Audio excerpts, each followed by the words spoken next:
Oh, I'm dumb. I'll have Ray edit this part out. I forgot to start the timer.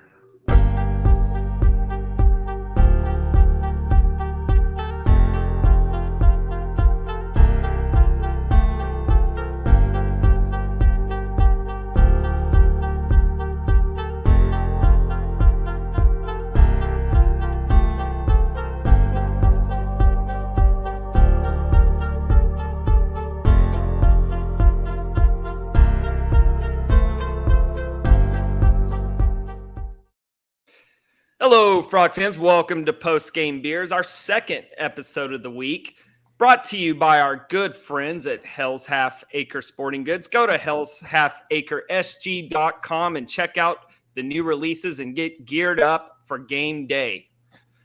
We are joined tonight by Ryan McIntyre of the Ryan and Rush Show, aka Moneyline Mac. He covers West Virginia for the Ryan and Rush Show. You can find him on Twitter at Moneyline_Mac. He does a great job covering West Virginia and college football altogether. Ryan, welcome to Post Game Beers. How are you? What's up, guys? Glad to finally return the favor. I know I've had you on twice, JD, over at our Big 12 show on the College Experience, and then earlier today, Ryan and Rush Show. Ready to talk some Mountaineers and Horned Frogs. Let's go.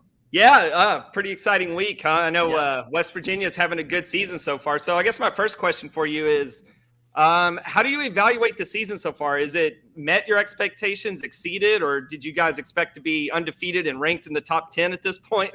What's the fever out in Morgantown? I mean, if you're realistic, I said the goal was 3-1. I think if they'd gone into Penn State, then you're a playoff contender all of a sudden. But, I mean, looking at what Penn State's done, Penn State, you could argue, is arguably the best team in the country from what just the eye test seeing it. But I think the Penn State game kind of set the tone because I thought we held our own for 3 quarters, but eventually with all their draft picks, Alar and those guys and that whiteout, that crazy crowd, they finally pulled away. They just had the better team. And then obviously James Franklin had to run it up with a cover touchdown at the end. But, yeah, I thought it set the tone. I think it helped us in an environment where we were able to get Pitt. Finally got that Pitt monkey off our back, got the revenge from last year where we gave him the game.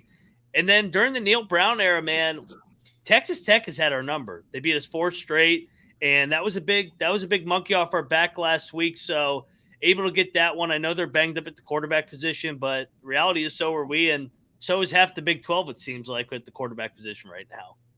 Yeah, no kidding. So talk about the quarterback position. Just who is starting right now? Who would you prefer to start if all things were healthy, I guess? Just help shed some light on this squad, this West Virginia squad. Yeah, so Nico Marchiol, he's a talented freshman, I guess a redshirt freshman last year from the state of California. The guy that was the starter in the preseason was Garrett Green, and he finished the year after JT Daniels went down. And he finished last year 2-1. They were able to beat Oklahoma and Oklahoma State down the stretch in a year that didn't have much hope. But then Garrett Green kind of came in. He's a dual threat guy, undersized. But you know what? I like to call him a gamer. He's kind of a badass, and he just competes his tail off. And he makes up for what he lacks in ability with his competitiveness and heart. So he's just a big locker room guy. So I prefer Garrett Green. I don't know if Garrett Green's going to be back. I do prefer Nico if Garrett's hurt because one of Garrett's best attributes is his leg. So if he doesn't have, and he sprained his ankle against Pitt. So if he doesn't have his legs, I don't know how effective he really is because he's not one of those guys that's just a super freak with his arm. So right now, I would probably lean to Nico's going to get the start, his first career road start on Saturday at TCU. But if Garrett Green's available, I'd say Garrett's going to get the start because he's been there, done that. He's a vet. Okay. And then on the defensive side of the ball, I haven't watched a whole lot of West Virginia football this year, but I know you guys come in with a really strong defense. What works so well on the defensive side of the ball? Like who are the superstars? What kind of scheme does West Virginia run, and why really is the defense so good so far this year? So that's kind of been the biggest improvement, and that was the biggest question mark coming into this year.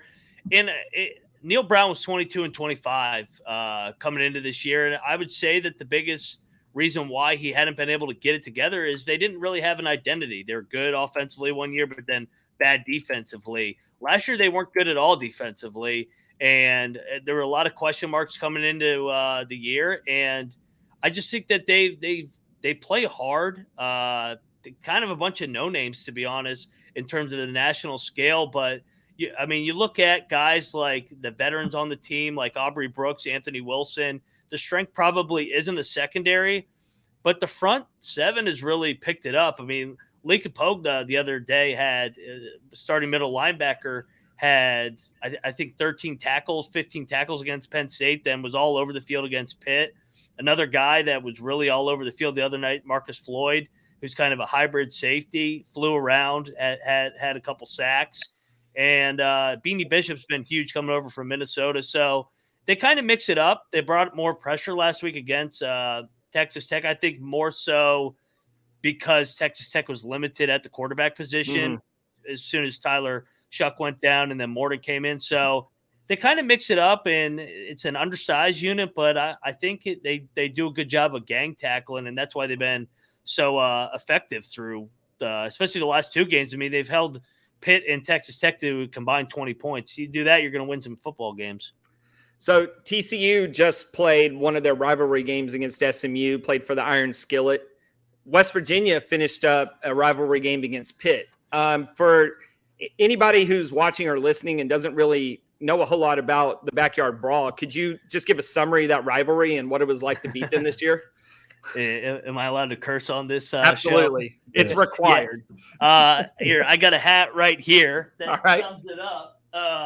I bet I can guess what it is, too. Yeah, I think everybody heard the chorus going. It's eat shit Pitt. I like to add another word in there before shit. It's eat fucking shit Pitt. We hate Pitt, man. It's a real rivalry, and I joked with everybody like that day at the stadium. I had not seen Morgantown because we hadn't played that rivalry since 2011. Yeah. So I mean, it was a throwback crowd to the old Big East days, and I think everybody remembers the game in 07 when we were second in the country. All we had to do was win the game with Pat White, Steve Slade, and Rich Rodriguez, and we go to the national championship. And then Pitt was 3-8, and they came in and beat us. So we hadn't played them in Morgantown since 2011 because they went to the ACC. We came to the Big 12 with you guys, and it was just the first time. And we gave away the game last year at Pitt. So I mean, it really was. I mean, I can't really sum it up. You got to go to a game one day. Especially in Morgantown, because I don't think Pitt hates us as much as we hate them because their fan base doesn't really exist. Right. They're kind of a wine and cheese front runner crowd. So compared to us, we're maniacs. So yeah, no, we hate Pitt. That's the best way to sum it up. I don't really have anything nice things to say about the University of Pittsburgh. Yeah, I do admire the West Virginia fan base. It seems like you guys really do stick with the team year in and year out, no matter, what's going on as far as record or performance. So Neil Brown has been catching a lot of flack. And by the way, shout out to our live audience watching on YouTube. We have a question here related to that. Given the success, Adam Stone, are y'all worried about keeping Neil Brown for another year? It's crazy, man. Take the Michigan State job. Yeah, I don't know if anybody wants that job right now. I'm a guy that if you're able to win, I don't think you ever lose intentionally. This isn't the NFL where you get more draft picks or something. So I think everybody wants Neil to be good because Neil's a really nice guy, and it just for some reason it hasn't worked. He was good at Troy, but I think he's finally putting aside his ego. In the first 4 years, he wanted to throw the ball over the yard. This year's the complete opposite. They just run the football and play to their strengths and their identity. And so I think if he's able to prove himself and win 8 games this year, I don't see why not. You don't bring him back and see if you can build off of that, because one thing he has done is he's recruited really well. And that we've done well in the transfer portal. So I don't get caught up into that where worried about who the next coach is. I mean, especially with the transfer portal, you don't even know who's going to be on your team next year. So TCU, your opponent this week, went to the national championship game last year. I'm curious from an outside fan's perspective, what was it like watching TCU go to the playoff, win a game, and then get blown out in the national championship game? So when you guys were going through the run last year, my first thought was, man, this team is very lucky because they keep playing backup quarterbacks. Because it felt like every time you guys played a team, the quarterback would go down. But then at the end, after we played you guys, I'm like, you know what? And you guys beat Texas. I'm like, these guys, the stars are aligned. These guys got the mojo going. Year one of the Sonny Dykes, Max Duggan, he could have transferred. He stuck it out. Chandler Morris goes down. I said, I'm all in on this team. I hope they get it done. And got a little bit of a setback against K-State in the Big 12 title game. Probably was a blessing in disguise headed into the playoff. And then you shocked the world against Michigan. And I think one of the dumbest narratives I think out there is TCU couldn't beat Georgia because they didn't have enough 5-star McDonald's All-American, whatever the fuck you want to call it. And I'm like, did Michigan not have 5 stars? I mean, did they not just beat Michigan the game before? Does Texas not have 5 stars? What are we talking about here? So yeah, I'm a fan of your guys' program. I like Sonny Dykes. I like Gary Patterson too. So I mean, I like all the Big 12 schools other than Texas and Oklahoma. So definitely will always pull for you guys, except when you guys play us. Awesome. We also have Martin and Ray on the line. Fellas, if you have a question, just jump on in. Yeah. Yeah, I have a question. Let's go back to last Sunday real quick and talk about that beatdown TCU put on West Virginia soccer. Oh yeah, no, TCU did hand it to them. I will admit I did not get a hold of that game. I did not watch that game, but I did see the score. But yeah, no, it's I'm in football mode. I'll be honest. Yeah. It was a good tone setter for the week. I hope not. Or we gave you that one so we can win on Saturday. I guess that's probably what SMU thought last week too when we beat them. What was it, Equestrian? Yeah, they're the defending. SMU is the defending national champs too. So So from what you've seen of TCU this year, what's your takeaway from their first 4 games? I know you watched the Colorado game at least, right? And for us, we talked about it earlier on your show. That game was, we feel like, kind of an anomaly. So right now, where does TCU sit in your mind? So, like, you know how they talk about, like, week 1 was a total head fake, total fluke? That was a total fluke. Like, I thought TCU was a little, maybe overconfident may be the word, but also they just hadn't gelled. I mean, Chandler Morris coming off the injury, probably played a little tight. He's trying to fill in for Max Duggan, who went to New York. We've talked about this, JD, when we just had you on. I mean, a lot of pressure, and they kind of were overconfident, and then it kind of felt like they turned tight, and they played really bad defensively. Their tackling was atrocious that game. Yeah. But ever since then, I mean, you could tell Sonny got after them in practice that whole week, and they've really improved. I was really impressed with what you guys did at Houston, because I thought Houston was going to be able to hang with you guys, especially with it being the Big 12 opener. Dana Holgorsen always gets his teams up for those primetime slots as an underdog. So for you guys to just be able to go over there and rush for over 200 yards, Bailey, I mean, he's a stud, averaging over 6 yards a carry. And you guys are doing it more by committee at the wide receiver position. Quentin Johnson, obviously, in the NFL. I think Sonny he's a good coach. You guys got a good culture, and you were loaded. I mean, you're not like you are last year. I mean, it was hard. It was going to be hard to duplicate what you guys pulled off last year with all the 1-score wins. But I mean, I still see you guys as an 8-9 win team once again, and kind of continuing what Gary Patterson built before Sonny Dykes took it to another level in year 1. Have you ever been to Fort Worth for a game? Just curious. So not in football. So I work for Bob Huggins for 5 years. So I've been you guys have the most fucked up basketball court in the country. I hate that. I love it. Oh no, it's great. I hate it. Every time I go on there, we would go in there. I'd be like, man, I got a headache looking at this floor. But Jamie Dixon's been great. You guys have had good teams. Mike Miles, Ball. I mean, that was good team. I mean, yeah, it was a big fella. Lampkin and Emmanuel Miller. So you guys will be good once again. His teams at TCU look exactly like they did at Pitt. So, I mean, very familiar with Jamie Dixon. But I've never been to a football game, so that's on my bucket list. Definitely. Yeah, it's always a good time. And a baseball game. Were you in town for last year's West Virginia game?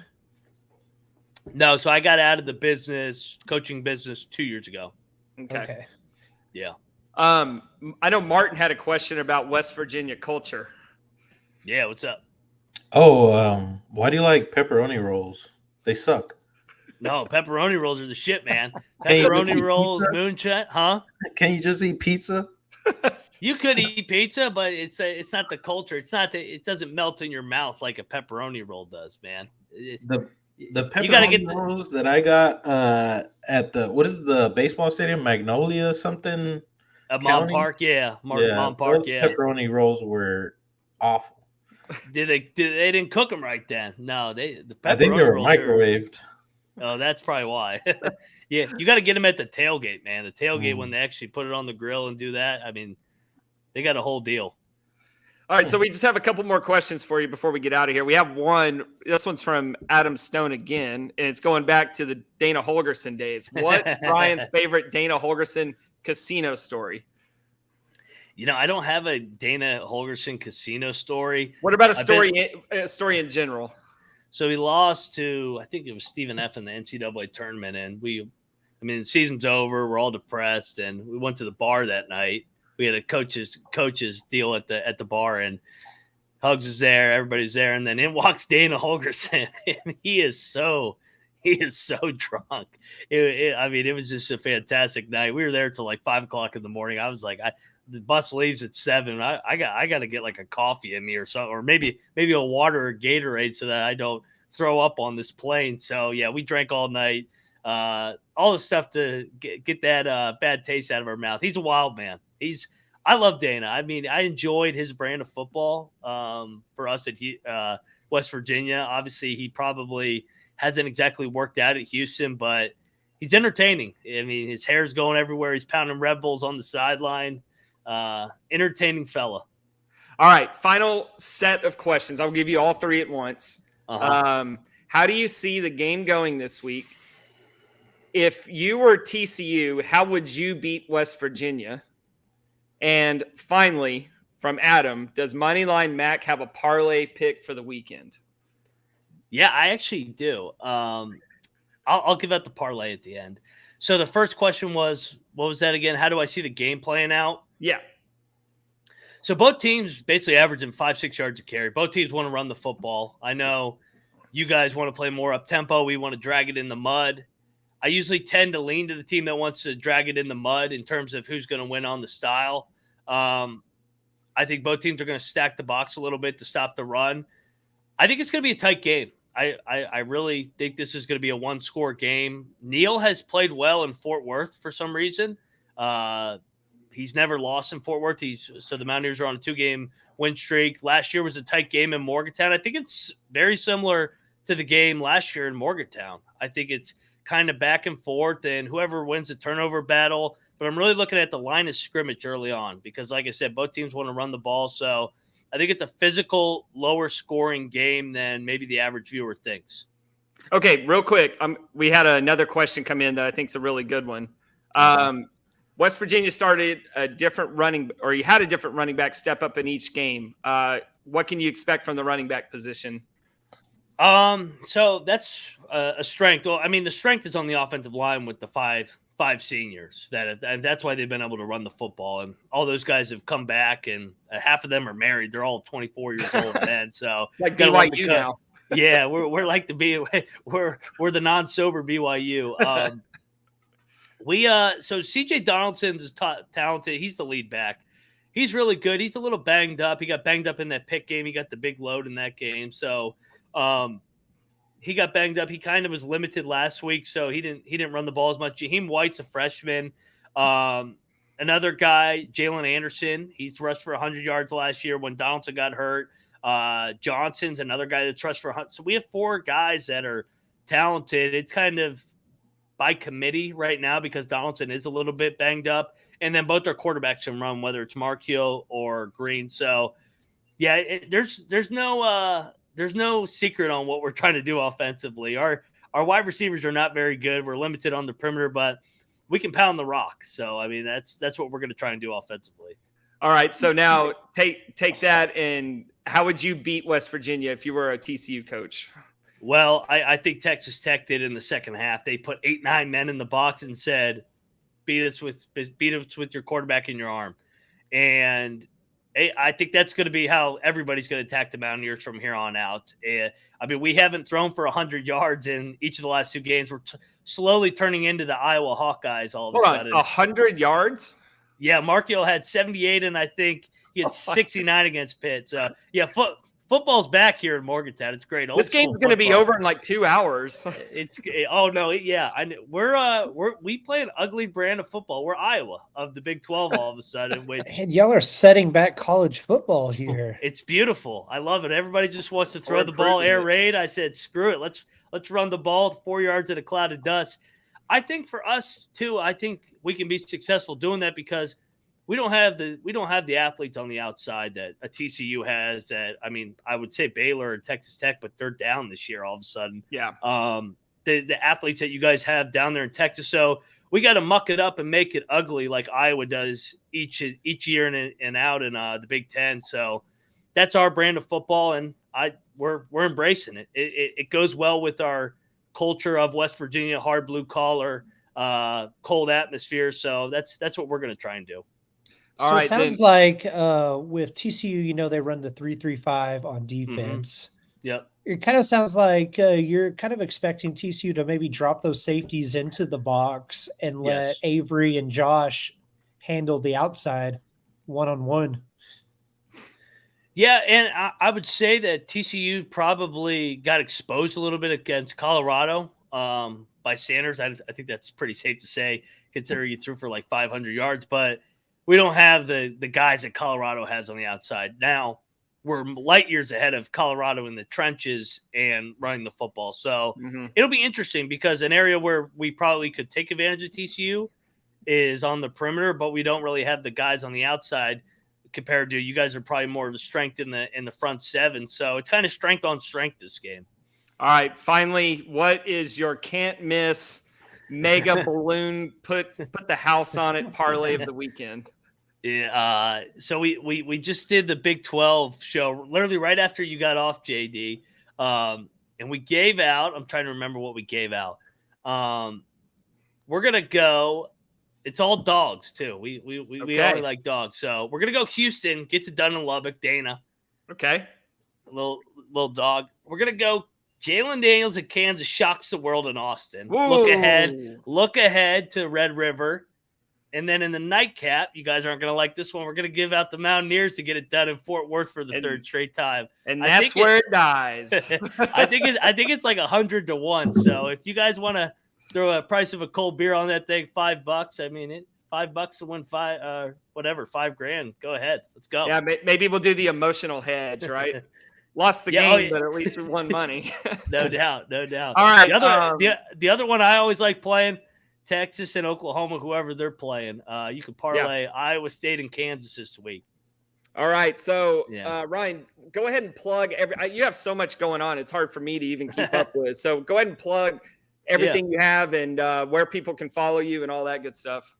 Yeah, you guys can find me at Moneyline_Mac on the Twitter, X, whatever the hell we're calling it nowadays. Go follow the Ryan and Rush Show. That's West Virginia, your source for West Virginia sports. Go check out the College Experience. We do college basketball, college football year round. Only college basketball night show. Gambling every single night. College basketball is every day. So always can get in on some action. And then the Big 12 Experience that JD, you've been on a couple times, which is always a ride and a good time. So our theme on there is Eat Shit Pit as well. So yeah, it's always a good time. Nice. Well, that is Ryan McIntyre, Moneyline Mac. Ryan, we really appreciate it, man. Let's do it again sometime. No doubt. Thanks for having me, guys. All right. Yeah, thank you. Yeah. Go Mountaineers. See you. Yep.